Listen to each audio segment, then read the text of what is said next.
കർണപുടം തകർക്കുന്ന സ്ഫോടനങ്ങൾക്ക് അറുതിയില്ലാത്ത ഫലസ്തീനിന്റെ മണ്ണ്. രക്ഷക്കായി എങ്ങോട്ട് ഓടണമെന്നറിയാതെ പിഞ്ചു ബാല്യങ്ങൾ.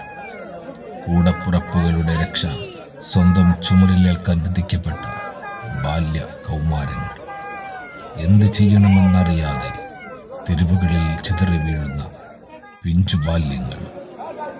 പരാതിയും പരിഭവവും പറയാൻ കൂടപ്പുറപ്പുകളല്ലാതെ മറ്റാരുമില്ലാത്ത വാപ്പയും ഉമ്മയും നഷ്ടപ്പെട്ട കൊച്ചുമക്കൾ.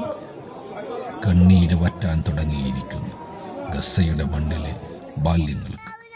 ബിഷപ്പിന്റെ പരാതി ആരോടെന്നറിയാതെ തന്നെ കൊണ്ടാവുന്ന ഭാഷയിൽ പറയുന്ന പിഞ്ചുമക്കളുടെ ചിത്രങ്ങൾക്ക് ഇന്നും ഒരു നിത്യകഥ പോലെ നമ്മെ സ്മരിപ്പിക്കുന്നുണ്ട്. വിശപ്പ് താങ്ങാനാവാതെ പൊട്ടിക്കരയുന്ന നൂറുകണക്കിന് വരുന്ന, അല്ല ആയിരക്കണക്കിന് വരുന്ന മനുഷ്യ രൂപങ്ങൾ. എന്നാണ് ഈ കൂട്ടുകുരുതിക്ക് ഒരു അറുതിയുണ്ടാകും?